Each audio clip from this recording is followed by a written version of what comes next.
G'day, it's Brett, it's Harry, it's the 8-9 Tap and Go. We've held on to a name for a week, and now we have a guest. Charlie Morgan, welcome. How are you? Thank you so much for having me. It's here, test week. Cannot wait.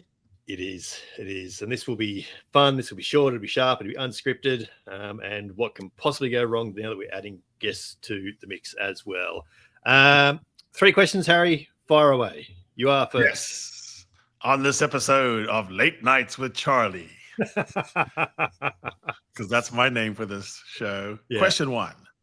Gentlemen, sum up all this argy-bargy force, of course, this Brumbies Reds on the Fiji preamble, and say in a Fleet Street header, what is it? What has happened so far? I'll go first. Yes. Farrell channels Oprah as everyone gets a Lions jersey. What are we up to, 44 now? Hey, I'm at 43, I think. Yeah, 43, 44, something like that. But yeah, honestly, why don't they just Charlie, why don't they just bring over 50? I mean, you're going to need more hookers than that. You're probably going to have more 9s. Why do they? I mean, surely it's even more expensive and strangely disruptive have to fly someone 14 hours, to get there. Maybe, do you know what might have scarred it and shaped it for the future is just how much of a car crash the 2005 one was when Woodward brought 50 odd, and there was a real separation between the midweek and the Saturday guys. And I think maybe after that, there's a kind of politics of we need these nations to get the best tests that they get, and then they sort of figure it out from there, and then they go, oh god, there's now this game between because that was my theory when Owen Farrell got called up. I was genuinely nervous about his form, because if it had unraveled, I'm genuinely glad that he looked competent off the bench against On, because I just thought I wasn't prepared for him looking as bad as he had for Racing and sticking the place out, because of what the sort of the subsequent reaction to that. But in my theory, I didn't mind it. I wouldn't have done it myself, but I didn't mind it, because I thought he's just there to cover these awkward midweek games and make sure that Tuipulotu and Aki get to the Test series fit. And now he might well get to this later, I'm sure, but he might be more involved given how polished he looked. So that's interesting. But yeah, I think this late flurry is bizarre. It is weird, but it is as a result of scheduling, and it's come together late. Maybe as a result of 2005. Who knows? I did like the. And it does look like Clarkson, the third string prop for Leinster, is just here for a midweek game and then going to fly back probably. Well, and the 3 from Scotland are in as cover for the First Nations game in between the first and second test as well. So are these guys going to start going home after that? Like, I did like the joke that said that Qatar Airways are expected to forecast a downturn in earnings on the back of sponsoring the Lions because of all the changes Andy Farrell makes, all the additions to the squad. So that's all good. What's your headline then, Charlie? Oh, how about clunky stuff gives way to the real thing, or something like that. Something. That's not bad. That's Fleet Street areas. That's good. Harry? Hugo Keenan gets off the crapper. The tests are nigh. He was 12 days. Apparently, he was on the shitter, and it's actually quite amazing that it's almost like it comes back to probably who you would have said was the first pick, but he just spent some time losing 6 kgs. Yeah, a proper headline would have been toothless lions gnaw at flightless wallabies. Something like that, because it sounds like a saucy headline. But I do think it's almost emblematic or symbolic what Hugo's time has been, which is it's a big bag of nothing. You're just sitting on the crapper reading whatever you read. Who was more relieved that Hugo Keenan put in a solid performance? Him or the team doctor? How about Hugo Keenan's plight as just an emblem of what we kind of don't see around camp, because he only sort of divulged how bad this was after he'd gone really well, hadn't he, against On? And after true. if I'm him, I'm demanding to go in front of journalists after that Waratahs game and be like, yeah, that was rubbish, but I have been on the toilet. Yeah. I've lost the phone. I've spent the last week in the bathroom. That was me at -3 out of 10. Like, fair. So Hugo Keenan does not look like a guy who could lose 6 kgs. No, that's intense. No, he's in jockey areas now, isn't he? There's nothing to him.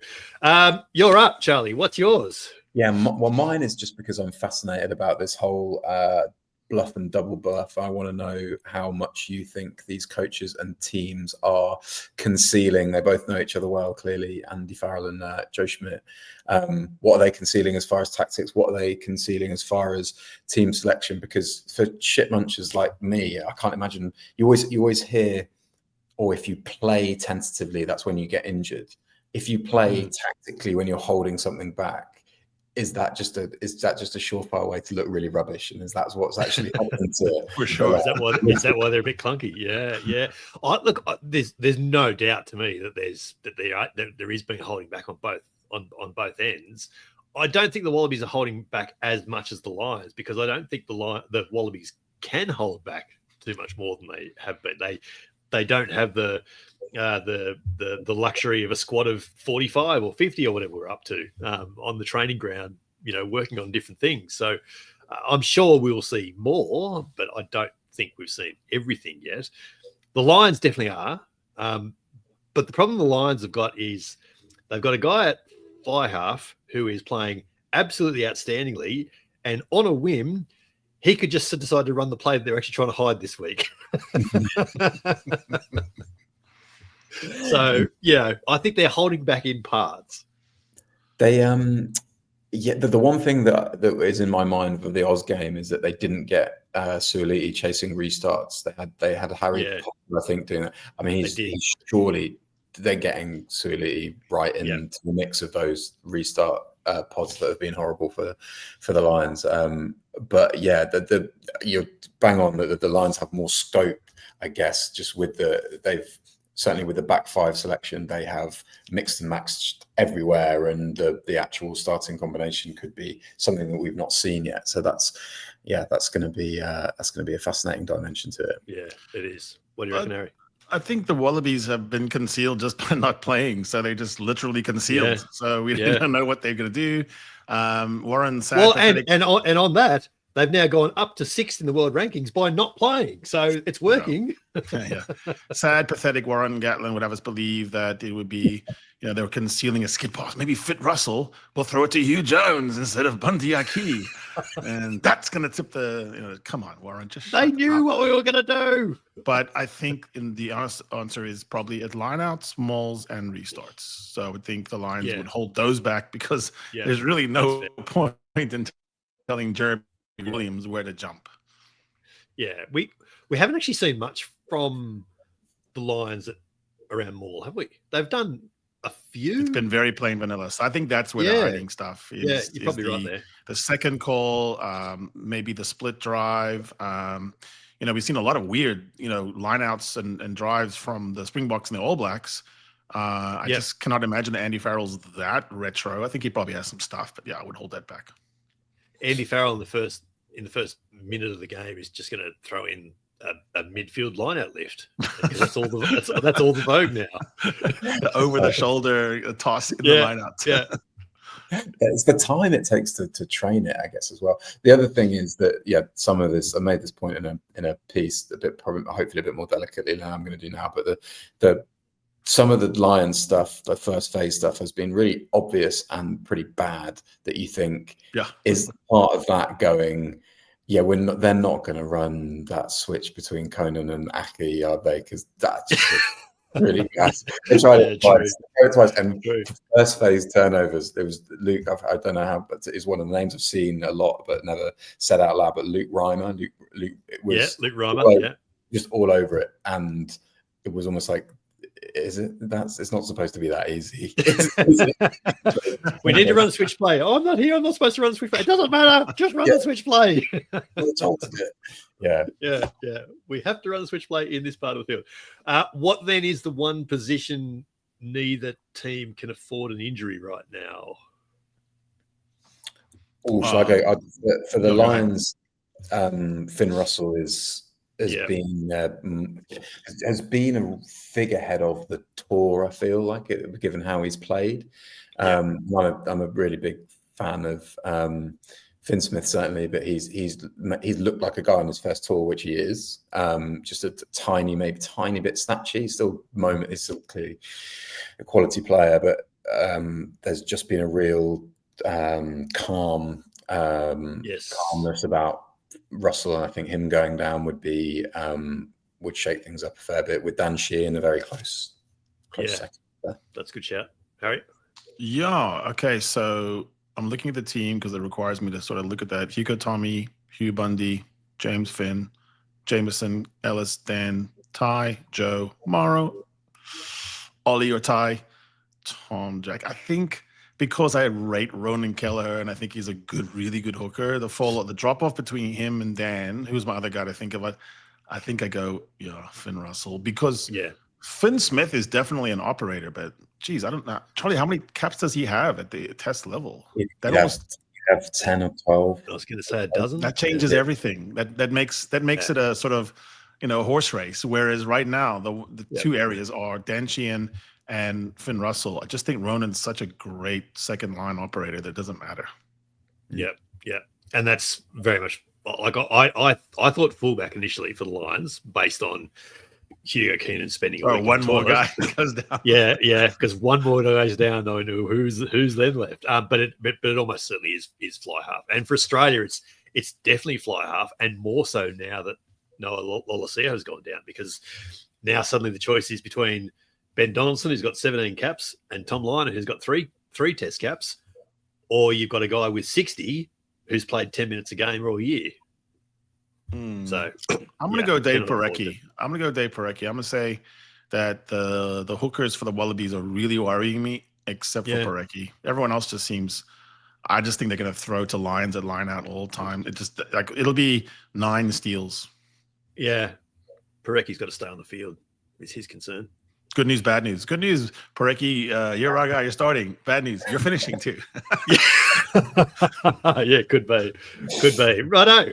So we only usually do 3 questions in this, Harry, but because we've got a guest, because this is special, I'll let you have a bonus question. So make it good. Extraordinarily, Huw Jones and Joseph-Aukuso Suaalii are incredibly handsome, and they're both probably destined for a clash at 13 in the glamorous outside midfielder, number 13, outside center. It's where a lot of things happen. It's sort of like the bod position. What's it look like, guys? What do you think that channel is going to look like? Are they going to get enough moments where it's going to live up to the hype? And how will Huw test Joseph? How will Joseph test you?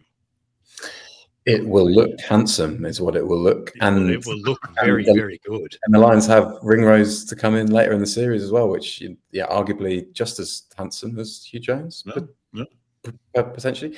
Huw Jones has really impressed me. I would say, the big one intriguing point over the weekend is whether they go all Scotland 10, 12, 13. And if they do, Tuipulotu, it's that they keep getting away with it sort of vibe with that short ball the no-look short ball that Tuipulotu plays with Finn Russell out the back. And interestingly, I'm fairly sure we haven't seen that 10, 12, 13 on this tour yet at all. So that could be going back to the concealing. No, we haven't. Yeah, that's a good point. One of the things that he has, that Andy Farrell has gone, we'll run this a ton in training. We won't run it in games. And you'll be up to speed because you're used to each other. So, Huw Jones can shift. If he has those two inside him, he's got players that can put him towards outside shoulders. I would imagine he would do a lot of. He's been hitting lines, hitting sort of unders lines off line outs, off the tail of line outs. So he'll be pretty prominent, I would have thought.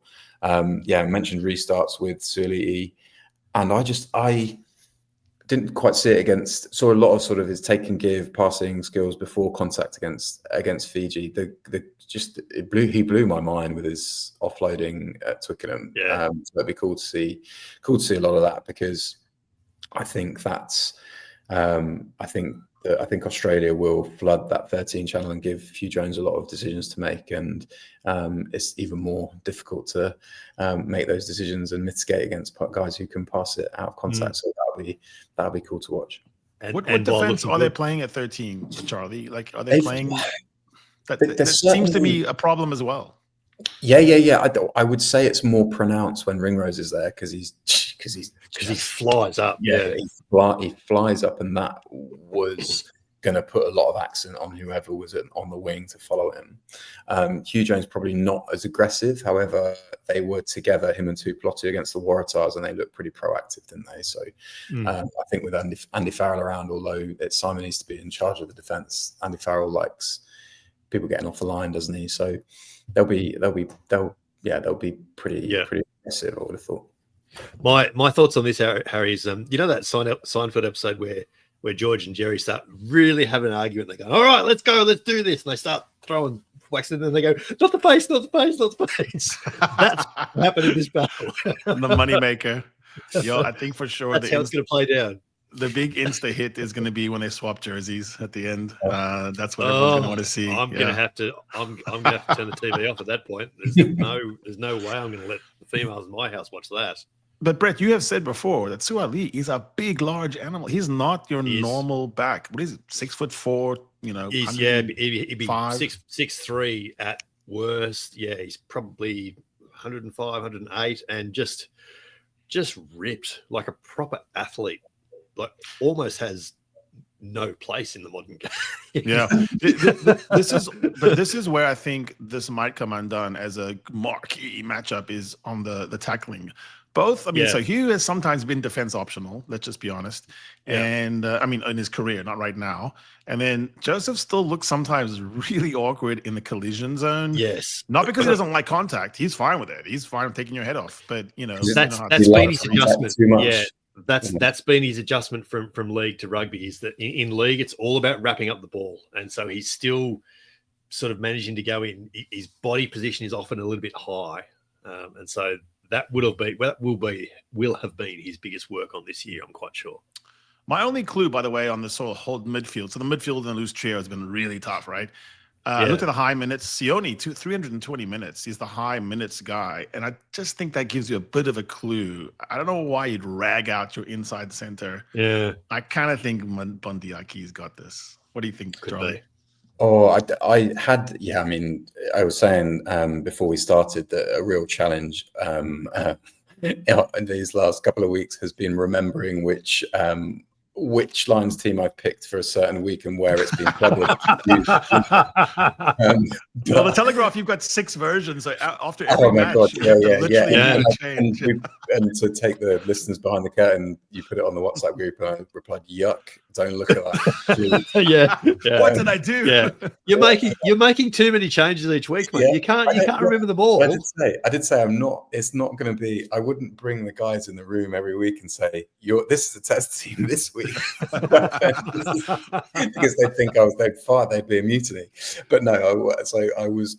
This week is the first week that I had Tuipulotu in instead of Aki. And now I'm already regretting that, I guess, because I think, but I guess I do think that they will be in the same 23, or I would do that, I guess, just because you don't want to fudge 12 cover, I don't think, and more than that, you don't want to fudge like having a midfield thrust over the 80 minutes, and I think Aki certainly gives you that amazingly, whether they want to rely on him to do that all 80. Tuipulotu's been at 13 for first 60 minutes of the Argentina game and the last 20 minutes of the ONS game, so he's got a little bit of versatility there. So it's whether they go with the Scotland connection, and it might actually hinge on fullback as well, right? So if they go with Keenan, they might want Aki. If they go with Kinghorn, they might want 10, 12, 13, 15 all Scotland. So, but Aki, it's been really interesting. What he's been trusted with a lot of, even when he's been on the pitch with Tuipulotu, as he was for the Argentina game, he's been trusted with a lot of the ball playing, and that surprised me. Not that he can't do it. It's just with him and Tuplot is just so well known for being that second distributor. So yeah, but you're right, Harry. Like Aki's Farrell's guy. Very trusted. Yeah, he looks so safe. Brett, who's the line that you go around and around? I'm going to tell you right now. For me, it's Mack Hansen and Tommy Freeman. I think it's Freeman all day long, but I just think Andy Farrell's got a love affair with Mack Hansen. Yeah. And I'm pointing out here is Mack Hansen's conceded 11 turnovers, and he's to me made some of the most boneheaded plays. I mean, he's a full energy guy, but I don't see it. So who's your position that's a sort of round robin? For me, I keep coming back to Marcus Smith on the bench. And it's probably become more pronounced since Owen Farrell's arrived. And I think I might have even said on the weekend, Harry. For player 23, you mean? I think for 20. Well, yeah, maybe for 23. And with Farrell at 22. And I think with those two guys, you've got everywhere from 11 to 15 covered, 10 to 15 covered. So I actually wonder whether Marcus Smith might become a bit of a linchpin on the bench, because that just gives him multiple versatility. He can switch Freeman to the back if he needs to. He can switch Huw Jones out to a wing if he needed to. Kickers on the bench. That's the one I'm thinking of. Brumbies went 3 drop goal exponents on the field. Maybe. Yeah. Brumbies went after Marcus Smith straight away in the backfield, didn't they? He actually did all right. I mean, I don't think he caught the ball clean, but he got a penalty on the first one, and the Lions got the ball back, which they made life hard for him, definitely. Yeah. But in this with the escorting crackdown, Freddie's out in Argentina. Freddie Stewart's been good everywhere else, really, apart from the high ball. It's just hard for everybody now. So it's and wingers are getting better in their chase at timing their run, so that they almost hold back. You go, all right, you've got it. Bang. Yeah. We were joking about Huw Jones versus the handsome things, but I'm actually looking forward to Tommy Freeman versus Suaalii. I think that's box office, because I haven't seen too many people beat Freeman in the air. Yeah, it's true. Yeah. Have we or will we ever see a more handsome head-to-head duel than Huw Jones versus Joseph-Aukuso Suaalii? I can't see it. I can't see how that will ever possibly be topped. They're not really my type, so. Then let's just shut that down right there. Let's not open the door on what's your type. That is definitely going to be another chat for another day. We'll have teams coming out on Thursday.